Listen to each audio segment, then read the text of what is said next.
The sterile corridors of the Zephyrian Genetic Institute hummed with the quiet efficiency of advanced biotechnology.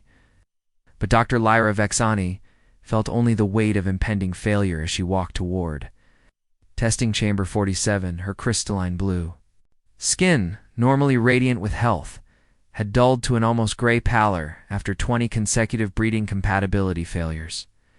The gossamer-thin membranes that connected her elongated fingers trembled slightly, a sure sign of stress among her people.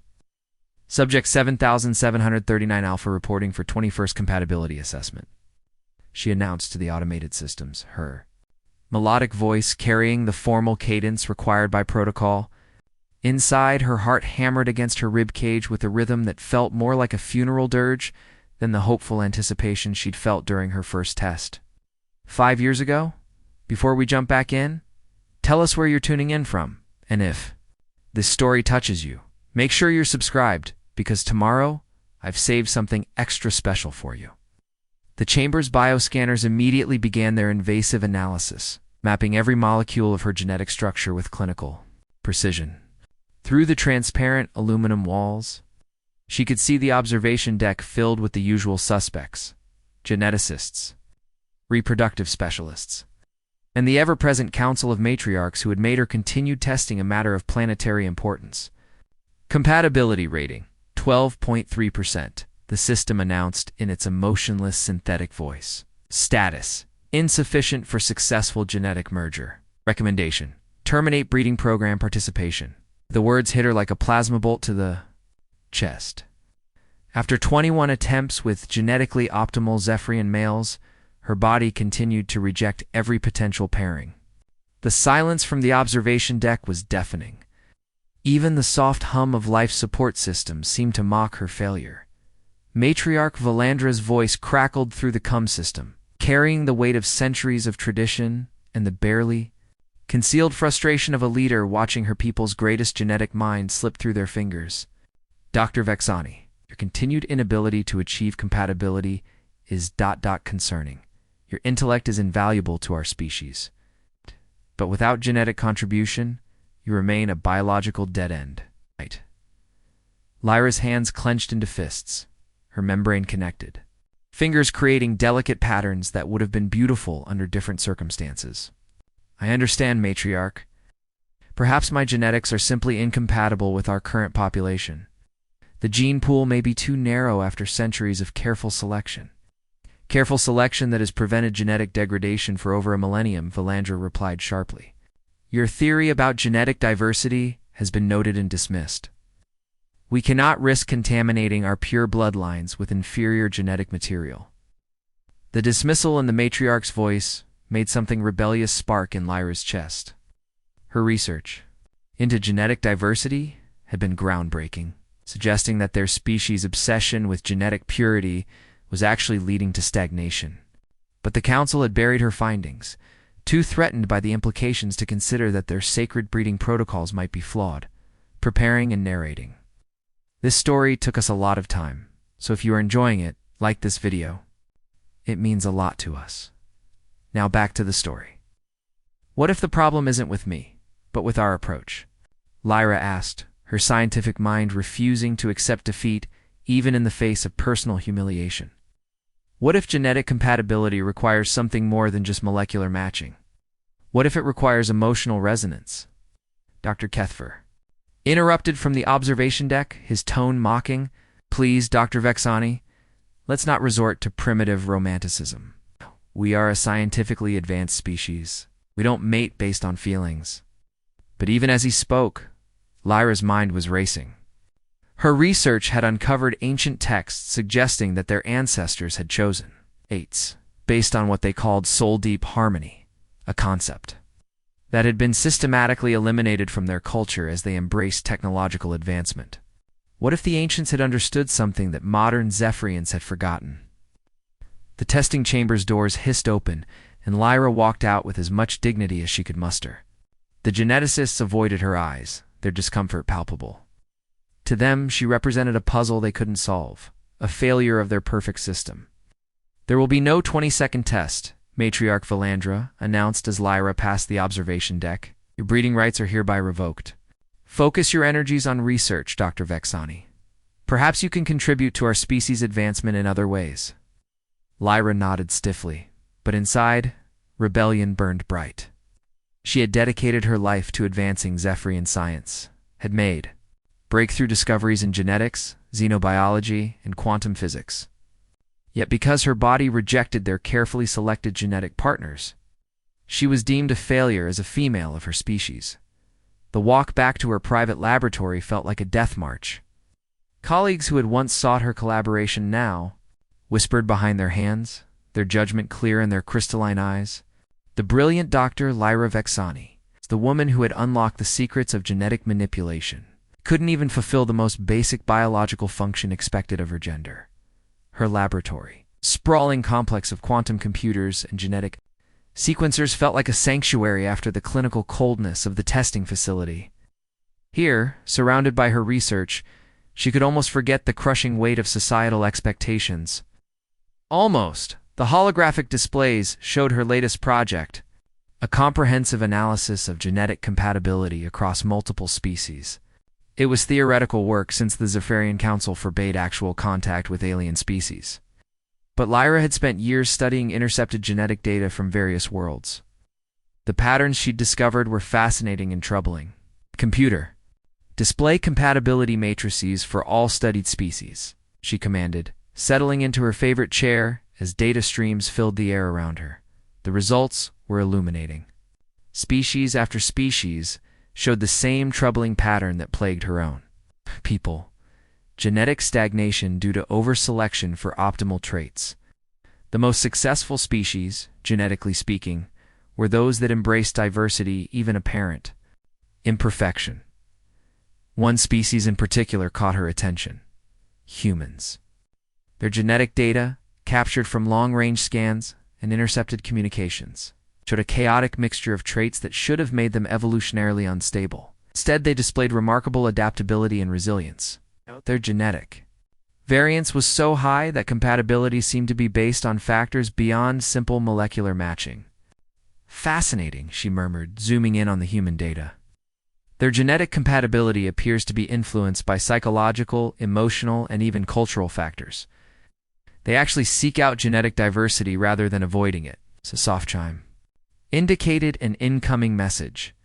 Lyra's heart sank as she recognized the sender, her assigned reproductive counselor. The message began, in the overly sympathetic tone she'd grown to hate. I understand today's results were disappointing. I've scheduled you for psychological evaluation to help you process this transition in your life role. Remember, contribution to society comes in many forms, and your research capabilities remain valuable. The condescension in the message made her want to throw something at the wall. Life role transition, as if her inability to breathe somehow changed her fundamental worth as a person. The psychological evaluation would be worse, probing into her adjustment issues and unrealistic expectations. Instead of responding to the message, Lyra turned back to her research. If the council wanted to treat her as a failure, fine. But she wouldn't let their narrow-minded approach to genetics define her worth or limit her curiosity. Computer extrapolate. Human genetic compatibility patterns.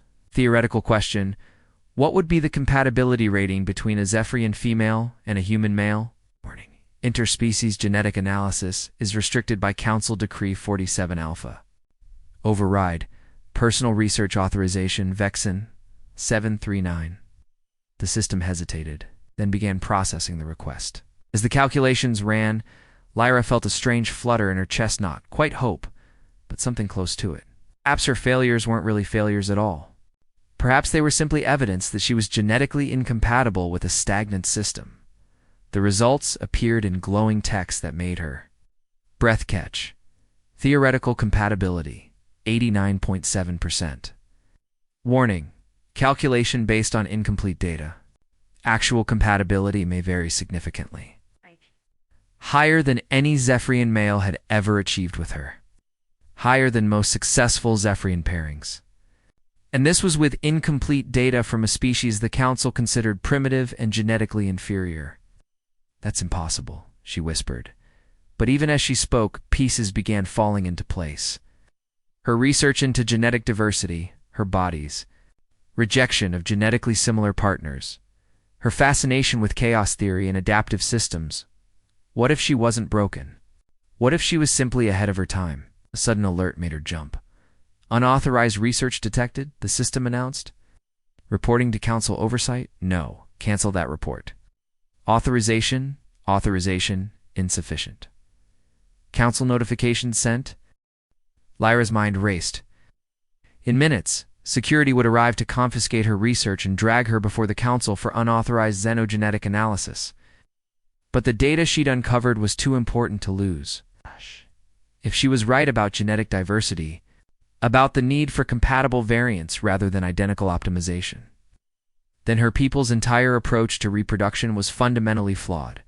She began copying her research to secure storage, her fingers flying over the quantum interfaces, the human genetic data, her compatibility calculations, her theories about emotional resonance and genetic pairing. All of it went into encrypted files that only she could access. The laboratory doors hissed open just as she finished. 3 council enforcers entered, their expressions grim beneath their ceremonial masks. Dr. Vex'ani, the lead enforcer, spoke formally. You are charged with unauthorized xenogenetic research in violation of council decree. 47 Alpha. You will accompany us for immediate discipline. I understand, Lyra replied, standing with dignity intact. But I maintain that my research could benefit our species if the council would consider. The council's wisdom is not subject to debate by failed breeding subjects, the enforcer cut her off. Your theories about genetic diversity have been reviewed and found lacking. How you compound your failures with forbidden research. As they escorted her from the laboratory, Lyra caught one last glimpse of her research displays. The human compatibility rating still glowed in the air, 89.7%. Whatever punishment awaited her, that number represented something more valuable than genetic selection protocols or council approval. It represented hope. The council chamber was exactly as imposing as Lyra remembered. A circular room with walls of living crystal that pulsed with the heartbeat of the planet itself. The 7 matriarchs sat in judgment, their ageless faces carved from millennia of absolute authority. At the center of the chamber, a single chair waited for the accused. Dr. Lyra Vex'ani, Matriarch Valandra, intoned as Lyra took her seat. You stand accused of violating the fundamental laws that govern our species' genetic integrity. How do you answer? I answered that I was conducting research that could save our species from genetic stagnation, Lyra replied, her voice carrying clearly through the chamber's acoustics. My compatibility failures weren't personal shortcomings. They were data points indicating a larger problem with our reproductive protocols. You conducted forbidden analysis of alien genetic material, Matriarch Zilvera accused from her position at the council's left. You calculated theoretical compatibility with primitive species in direct violation of purity laws. I calculated theoretical compatibility with a species that shows remarkable genetic resilience and adaptability, Lyra corrected. Species that the council dismisses as primitive, despite their obvious evolutionary advantages. The crystals around the chamber pulsed with dangerous energy, responding to the matriarch's collective disapproval. You forget yourself, failed one, Matriarch Kethlara spoke with ice in her voice. Your inability to contribute genetically to our species does not grant you permission to contaminate our pure bloodlines with alien theories. What if our bloodlines are already contaminated? Lyra stood, her scientific passion overriding her sense of self-preservation. What if our pursuit of genetic purity has created a closed system doomed to failure? 21 failed compatibility tests should tell you something about the limitations of our current approach. It tells us that some individuals are genetic. Dead ends, Valandra replied coldly. Evolution requires the elimination of incompatible genetic material. Your failures prove the system works. My failures prove the system is broken. Lyra's voice echoed through the chamber. I achieved an 89.7% theoretical compatibility rating with human genetic material, higher than any Zephyrian pairing in the last century. What does that tell you about our supposedly superior genetic selection? The silence that followed was absolute. Even the living crystals seemed to stop pulsing, as if the chamber itself was shocked by her revelation. Impossible, matriarch Zilvera whispered. The calculations must be flawed. The calculations are sound, Lyra replied firmly, or suggest that what we call genetic superiority is actually genetic imprisonment. We've selected for compatibility within such a narrow range that we've eliminated the diversity necessary for true genetic health. Even if your calculations were accurate, Valandra's voice carried the weight of absolute authority. Contact with alien species is forbidden. Your theoretical compatibility is meaningless. Is it? Lyra felt the last of her restraint slip away. Because according to my research, a human science vessel is currently in the outer system conducting geological surveys. They'll be here for another 3 months. The chamber erupted in shocked murmurs. Information about alien presence was classified at the highest levels, yet somehow this disgraced geneticist had uncovered it. How do you know this? Matriarch Kethlara demanded. Because I've been monitoring all communication intercepts as part of my xenogenetic research, Lyra replied. Humans aren't hiding their presence. They've been broadcasting their survey schedules on open channels, apparently assuming we'd want to know about their peaceful scientific mission. Peaceful, Valandra spat. All aliens are potential threats to our genetic integrity. What if they're not? The question hung in the air like a challenge. What if they're the key to solving our reproductive crisis? Our birth rates have been declining for decades, our genetic diversity shrinking with each generation. Maybe it's time to consider that our ancestors' approach to soul-deep harmony wasn't primitive. Our romanticism. Maybe it was advanced science we've forgotten how to understand. The matriarchs exchanged glances that spoke of centuries of shared governance and mutual understanding. Finally, Valandra spoke. Your punishment for unauthorized research is exile to the outer colonies. Your theories about genetic diversity are hereby classified as seditious material. Any further research into alien compatibility will result in complete neural reconditioning. And the humans, Lyra asked quietly, will be monitored from a distance and allowed to complete their surveys without interference. As has always been our policy with peaceful alien visitors, you will have no contact with them or any other alien species. As the enforcers moved to escort her away, Lyra felt something shift inside her chest. The weight of failure that had crushed her for so long was transforming into something else: determination. The council could exile her, could classify her research, could even threaten her mind itself. But they couldn't change the truth of what she discovered. Somewhere in the outer system, human science vessel continued its surveys, unaware that a Zephyrian geneticist had just calculated an 89.7% compatibility rating with their species, unaware that their presence represented hope for a woman who had failed 21 breeding tests but might have finally found her perfect genetic match. The exile transport wouldn't leave for 3 days. 3 days to plan, to prepare, to decide whether she would accept the council's judgment or take her fate into her own hands as they led her from the chamber. Lyra smiled for the first time in months. The council might have declared her a failure, but she was about to prove them spectacularly wrong. The transport to the outer colonies would travel near the human survey vessel's position. What happened after that would depend on her courage and the accuracy of her calculations. 89.7% compatibility. The number echoed in her mind like a promise. Time to find out if she was right. The detention facility on the outskirts of Zephyr, Prime's capital, was designed for temporary housing of political dissidents and minor criminals not for containing. A desperate geneticist with 3 days to plan the most audacious escape in her species' history. Lyra sat on the simple cot in her cell, her crystalline blue skin now pulsing with barely contained energy as her mind worked through the logistics of what she was about to attempt. The guard rotation changed every 6 hours. The transport to the outer colonies departed at dawn on the 3rd day. Human science vessel, according to intercepted communications, would be conducting deep space mineral surveys approximately 47,000 kilometers from the transport route. All she needed was a way to get from the exile transport to the human ship without triggering a system-wide alert. Prisoner 7,739, the automated system announced. You have a visitor. Lyra looked up in surprise as the energy barrier deactivated. She hadn't expected anyone to visit her. Most of her colleagues had already distanced themselves from her disgrace. But the figure who entered her cell made her breath catch. Dr. Vex'ani, her former research partner, and the only Zephyrian who had ever come close to understanding her theories about genetic diversity. His silver-white skin bore the intricate scarification patterns of a master geneticist, and his dark eyes held a mixture of concern and something that might have been admiration. "Lyra," he said softly, settling onto the chair across from her. "Cat, I heard about the council's decision. Exile seems excessive. Council doesn't appreciate having their fundamental beliefs challenged," she replied, studying his face for any hint of why he'd come. "I assume you're here to convince me to accept my punishment gracefully?"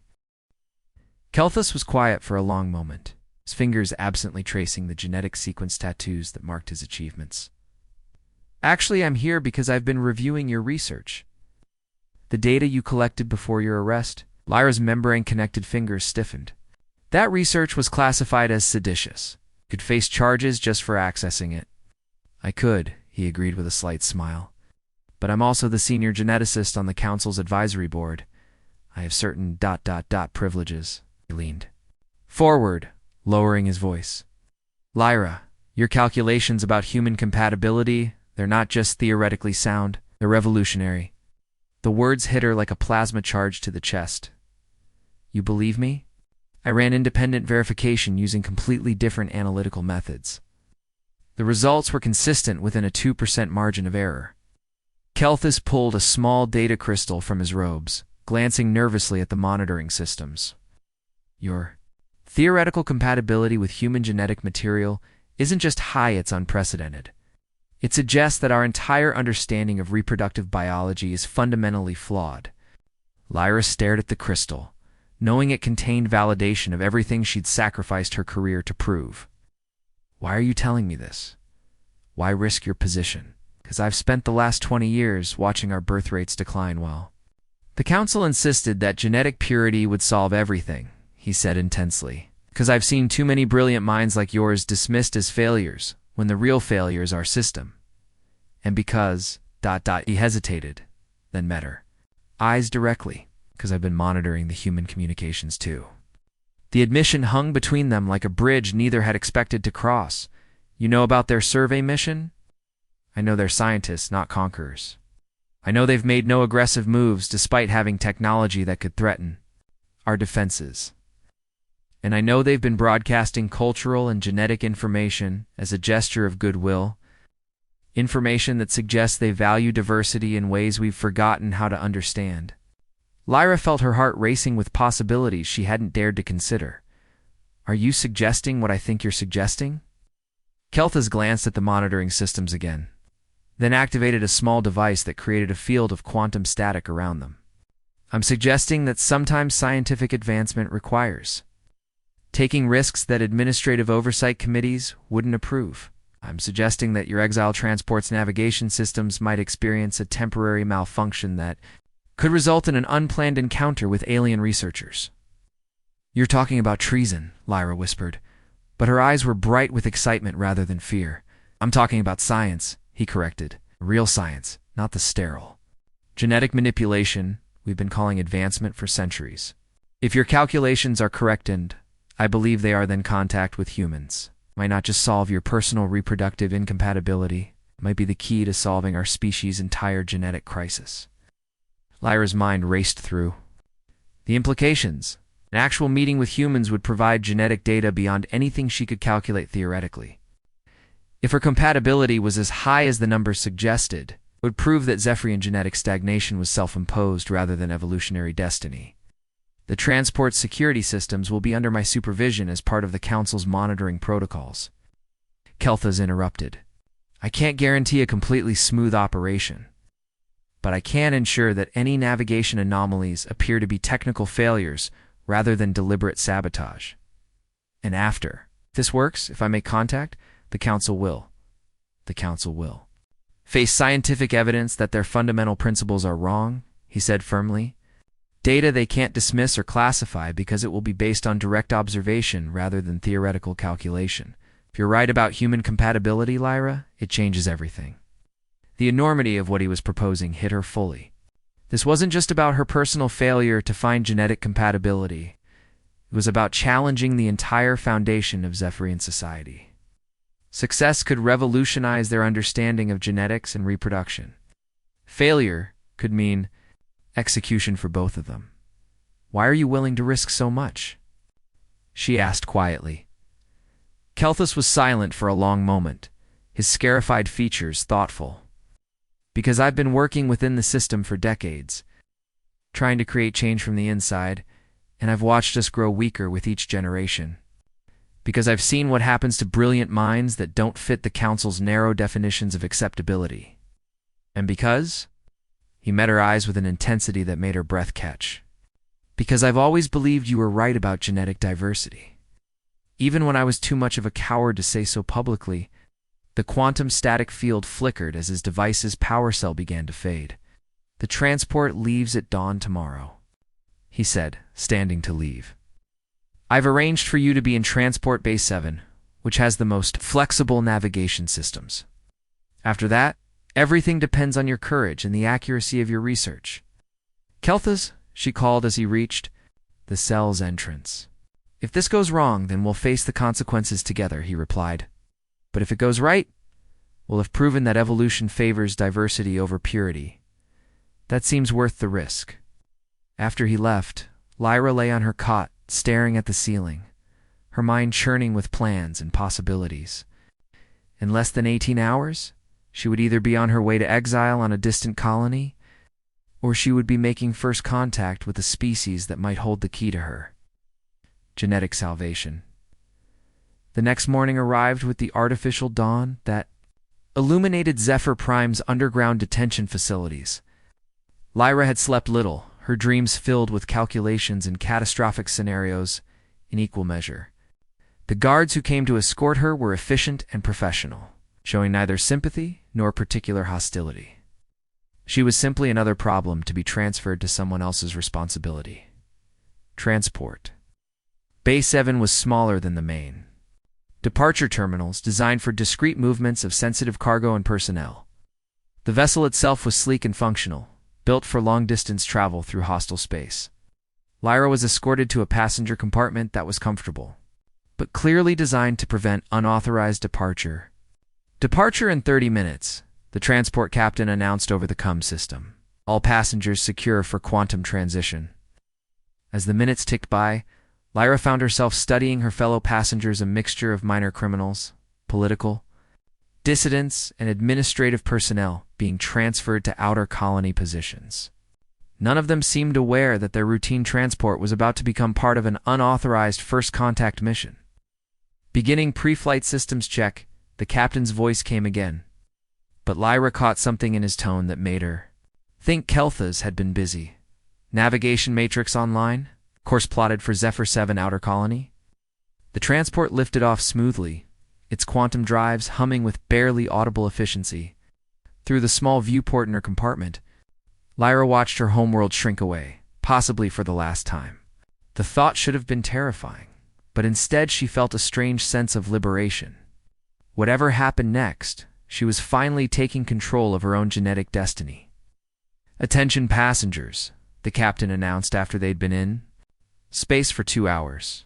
"We're experiencing minor navigation fluctuations due to quantum field disturbances in this sector. Course correction in progress."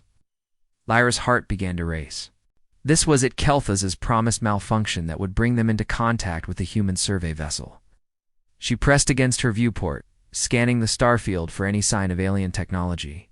There, she breathed, spotting a faint glint of reflected starlight that didn't match any celestial body. The human ship was exactly where the intercepted communications had indicated it would be. "Proximity alert," the transport's computer announced. "Unknown vessel detected at bearing 047 Mark 12. Configuration does not match any known Zephyrian. Designs, perfect." Kelthus had managed to make their approach appear completely accidental. A chance encounter during routine transport operations. The captain would be required to investigate any unknown vessels in Zephyrian space, bringing them close enough for whatever came next. "All passengers remain in your compartments," the captain ordered. "We are conducting a routine investigation of an unidentified vessel. Estimated duration, 1 hour." Whoa. Through her viewport, Lyra watched the human ship grow larger as they approached. It was smaller than she'd expected, clearly designed for scientific research rather than military operations. Its hull bore markings and what she assumed was human script, along with symbols that might have been mathematical or technical notations. Human. Vessel, this is Zephyrian Transport 447, she heard the captain broadcast on open channels. You are operating in restricted space. Please identify your purpose and intentions. The response came in accented but understandable galactic standard Zephyrian Transport. This is the human research vessel Endeavor. We are conducting peaceful geological surveys under the auspices of the Human Scientific Consortium. We were not aware this system was restricted. You are required to submit to inspection, the captain replied. Following protocols that Lyra suspected Kelthus had helped design, prepare for boarding party. As the transport moved into docking position with the human vessel, Lyra felt a mixture of terror and exhilaration that made her skin pulse with bright blue energy. In minutes, she would meet the first human being any Zephyrian had ever encountered. More importantly, she would have the chance to test her theories about genetic compatibility in ways no laboratory simulation could replicate. The docking process was smooth, suggesting that human technology was indeed compatible with Zephyrian systems despite their apparently different design philosophies. Through the transport's internal communications, she could hear the boarding party making final preparations. Dr. Vex'ani, a voice said from her compartment's communication panel. Report to Airlock 3 for scientific consultation. Lyra's breath caught. Kelthus had somehow arranged for her to be part of the inspection team, giving her direct access to the humans under the guise of providing expertise on alien technology and biology. It was brilliant, audacious, and completely against every protocol the Council had ever established. She made her way through the transport's corridors, heart hammering with anticipation. At Airlock 3, she found a small team of security personnel and technical specialists, all of whom seemed remarkably calm considering they were about to make first contact with an alien species. Ready, Doctor? The team leader asked, his expression suggesting that he, too, had received special instructions about this supposedly routine inspection. Ready, Lyra replied. She wasn't sure anything could have prepared her for what was about to happen. The airlock cycled open, and she stepped across the threshold into the human vessel. The gravity was slightly different. The air carried unfamiliar scents, and the lighting had a warmer quality than Zephyrian technology produced. But what struck her most was the immediate sense that this space had been designed by minds that thought differently about efficiency, beauty, and function. Welcome aboard the Endeavor, a voice said. And Lyra turned to see her first human being. He was tall by Zephyrian standards, with skin that was darker than her own crystalline blue coloring but somehow warmer in tone.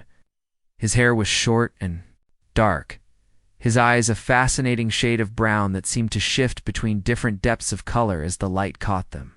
But what struck her most was his expression, curious, friendly, and completely without the fear or hostility she'd been taught to expect from alien encounters. I'm Dr. Marcus Chen, xenogeologist and mission commander, he said, extending his hand in what she realized was a greeting gesture. I have to admit, we weren't expecting to meet anyone during our survey mission. Lyra stared at his extended hand, her genetic compatibility calculations suddenly becoming much more than theoretical numbers. This was the moment that would determine whether her entire career had been building toward revelation or catastrophe. I'm Dr. Lyra Vex'ani, she replied, reaching out to take his hand. Geneticist and currently conducting the most important research of my life. Their skin touched. Lyra felt her world shift on its axis. The moment Dr. Marcus Chen's warm human skin touched Lyra's crystalline blue hand, she felt something that 21 failed compatibility tests had never produced. A surge of recognition that went far deeper than molecular attraction. Her membrane-connected fingers trembled against his palm as her body's bioelectric field synchronized with his nervous system in ways that defied every principle of Zephyrian reproductive science. Fascinating. She breathed, her scientific mind analyzing the sensations even as her body responded with unprecedented intensity. Your bioelectric signature, it's creating harmonic resonance with my cellular matrix. Marcus raised an eyebrow, his brown eyes showing curiosity rather than alarm. At her clinical analysis of their handshake, is that good or bad? Because I have to admit, this is my first time meeting a Zephyrian, and I'm not sure about the protocols. Before Lyra could respond, her body answered for her. The crystalline structures beneath her skin began to glow with soft blue light, a phenomenon that only occurred during moments of extreme emotional or physical compatibility. The Zephyrian security team behind her gasped in shock. They had never seen such an immediate and powerful response. Dr. Vex'ani, the team leader, stammered, "Your biometric readings are unprecedented. Perhaps we should return to the transport for medical evaluation." "No," Lyra said firmly. Her eyes locked on Marcus's face as she felt her genetic compatibility algorithms running automatically in the background of her consciousness. "This is exactly what I hoped would happen. Dr. Chen, would you be willing to participate in some biological observations? For scientific purposes, of course." Marcus smiled, and the expression sent another wave of harmonic resonance through her system. "I'm always interested in advancing scientific knowledge. Though I should mention that our medical officer, Dr. Sarah Kim, might want to monitor any biological interactions. We're as curious about Zephyrian physiology as you apparently are about human genetics." Within minutes, they had established an impromptu research environment in the Endeavor's medical bay. Dr. Kim, a petite woman with keen intelligence radiating from her dark eyes, began taking readings with human medical equipment, while Lyra used her portable genetic analyzer to map the unprecedented compatibility data unfolding before them. "This is remarkable," Dr. Kim murmured, studying her scanner readings. "Your cellular resonance is off the charts, Dr. Vex'ani. It's like your body is actively adapting to optimize compatibility with human physiology." "'Cause it is," Lyra replied, her voice filled with wonder as she watched her genetic compatibility rating climb steadily higher. "Zephyrian reproduction is designed around finding optimal genetic partners. But our selection process has become so narrow that we've eliminated the very diversity that makes compatibility possible. Your species maintains exactly the genetic variants that mine has been systematically destroying." Marcus moved closer to examine her readings, and Lyra felt her bioelectric field pulse stronger with proximity. "So when you touch humans, your body recognizes us as ideal genetic partners." "Not humans in general," Lyra corrected, her scientific honesty overriding her excitement. "You specifically. I'm reading a 94.3% compatibility rating with your genetic signature, and it's still climbing. That's higher than any pairing in recorded Zephyrian history." The implications hung in the air like a revelation that could reshape both their species' understanding of reproduction and evolution. Dr. Kim began running more detailed scans while Marcus submitted to genetic sampling that would provide the comprehensive data Lyra needed to prove her theories. "The really interesting part," Dr. Kim announced after reviewing the initial results, "is that the compatibility appears to be bidirectional. Marcus, your hormone levels and neural activity are showing the same optimization patterns that Dr. Vex'ani is displaying." Marcus looked at Lyra with an expression that combined scientific fascination with something deeper and more personal. "So this compatibility thing, it goes both ways." "It appears to," Lyra replied, her professional composure beginning to crack. Under the weight of what they were discovering, human emotional and psychological factors seemed to influence genetic compatibility in ways we never considered. Your willingness to engage with alien contact, your scientific curiosity, your ... double quotes. She paused, searching for the right words. "Your openness to diversity, rather than fear of contamination. It's all enhancing our biological resonance." Over the next hour, their research session evolved into something unprecedented in the history of either species. As they worked together, sharing data and theories, their compatibility rating continued to climb. More importantly, Lyra felt herself experiencing something she had never encountered in 21 attempts with genetically optimal Zephyrian males. Genuine attraction, based on intellectual connection and emotional resonance. "You know," Marcus said as they reviewed the latest compatibility projections, "something I should probably mention. Human pair bonding isn't just about genetic compatibility. We actually choose partners based on psychological connection, shared interests, emotional attraction, all. the things your council apparently considers irrelevant? Which explains why your species maintains the genetic diversity that ours is lost, Lyra realized. You're not trying to optimize genetics, you're allowing natural selection to work through personal choice and emotional compatibility. Dr. Kim looked up from her medical monitors with a grin that suggested she was enjoying watching scientific theory become personal reality. Speaking of emotional compatibility, you two should see your neurochemical readings, the bonding hormone. Levels are remarkable. Lyra felt a blush spread across her crystalline features, her skin pulsing with deeper blue light. That's a normal response to successful genetic matching among my people. It indicates that reproduction would be both successful and pleasurable. How pleasurable? Marcus asked, with a smile that made her bioelectric field spike again. Before she could answer, alarms began sounding throughout both vessels. The voice of the Zephyrian transport captain crackled through the communications system. Dr. Vex'ani, return to the transport immediately. We have received orders from Zephyr Prime to terminate this contact and return to our original course. Lyra's heart sank as reality crashed back into their scientific paradise. The Council has discovered what we're doing, which means they'll never allow you to complete this research, Marcus said, his expression growing serious. What happens to you when you return? Neural reconditioning, she replied quietly. They'll erase my memories of this encounter and alter my personality to prevent future violations of genetic purity protocols.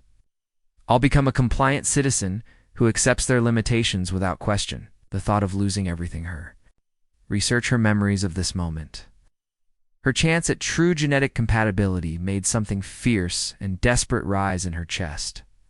Marcus must have seen it in her expression because he moved closer, taking her hand again. There's another option, he said quietly. Human vessels operate under asylum protocols. If you request sanctuary, we're legally obligated to provide it. It would be an act of war, Dr. Kim pointed out, though her expression suggested she was sympathetic to the idea. Taking a Zephyrian citizen against their government's wishes could destabilize the entire region. Not if I go willingly, Lyra said, her mind racing through the possibilities. Not if I formally renounce my citizenship and request refugee status based on persecution for scientific beliefs. Marcus squeezed her hand, his touch sending waves of certainty through her bioelectric field. It would mean leaving everything you've ever known. Your home, your people, your entire life. My people have already rejected me, Lyra replied firmly. My home has become a prison for minds that think differently. And as for my life, she looked at him with growing conviction. I think I'm about to start a new one. The decision, when it came, felt as natural as the genetic compatibility flowing between them. Lyra activated her communicator and spoke clearly. Transport 447. This is Dr. Lyra Vex'ani. I am formally requesting political asylum with the human research vessel Endeavor. I renounce my Zephyrian citizenship and claim refugee status based on persecution for scientific beliefs and genetic discrimination. The silence that followed was deafening. Then the transport captain's voice returned, tight with barely controlled anger. Dr. Vex'ani, you are ordered to return immediately. The Council has authorized the use of force if necessary. The Council can't authorize force against a refugee. Under the protection of a foreign vessel, Marcus said, activating the Endeavor's communication system. Transport 447. This is Dr. Marcus Chen, commanding officer of the human research vessel Endeavor. Dr. Vex'ani has requested and been granted asylum under human refugee protocols. Any aggressive action against this vessel will be considered an act of war. As the two vessels separated, Lyra felt a mixture of terror and exhilaration that made her entire body pulse with light. She had just committed the most outrageous act of defiance in Zephyrian history, choosing genetic compatibility with an alien over loyalty to her own species' purity laws. So, Marcus said as they watched the Zephyrian transport disappear into quantum space, what happens now? Lyra turned to face him, her genetic analyzer, still showing their compatibility rating at an unprecedented 97.2% and climbing. Now we find out if theoretical genetic compatibility translates into practical reproductive success. Dr. Kim coughed diplomatically. Perhaps you'd like me to prepare more detailed biological monitoring equipment. For scientific purposes, of course. Of course, Lyra agreed, her scientific mind already racing with possibilities. This could be the most important reproductive research in the history of either species. But as Marcus took her hand again, sending fresh waves of harmonic resonance through her system, Lyra realized that the science was becoming secondary to something much more personal and profound. For the first time in her life, she had found someone whose genetic signature sang in harmony with her own, whose mind complemented her intellect, and whose touch promised pleasures that no laboratory could simulate. "Marcus," she said softly, "what do humans call it when they find their perfect genetic and emotional match?" His smile made her bioelectric field pulse so brightly that the medical bay filled with soft blue light. "We call it love, Lyra, and if your compatibility readings are accurate, I think we're about to make history." As the Endeavor set course for human space, carrying the first Zephyrian refugee in galactic history, Lyra felt her future unfolding with the same certainty as her genetic calculations. She had failed 21 compatibility tests with her own species, but she had found something infinitely more valuable with a human scientist who valued diversity over purity, curiosity over tradition, and love over genetics. The real test of their compatibility was just beginning, but for the first time in her life, Lyra was confident about the results. Some matches couldn't be calculated in advance. They had to be discovered through courage, choice, and the willingness to risk everything for the chance at perfect harmony. Behind them, Zephyr Prime grew smaller in the distance, along with everything Lyra had once considered her destiny. Ahead lay human space, new possibilities, and the chance to prove that the greatest genetic compatibility came not from similarity, but from two different souls choosing to create something unprecedented together. Her failure had become her greatest success, and the human beside her was living proof that sometimes the most important scientific discoveries required abandoning everything you thought you knew about how the universe was supposed to work. Up next, you've got two more standout stories right on your screen. If this one hit the mark, you won't want to pass these up. Just click and check them out. Then, don't forget to like, subscribe, and turn on the notification bell so you don't miss any upload from us.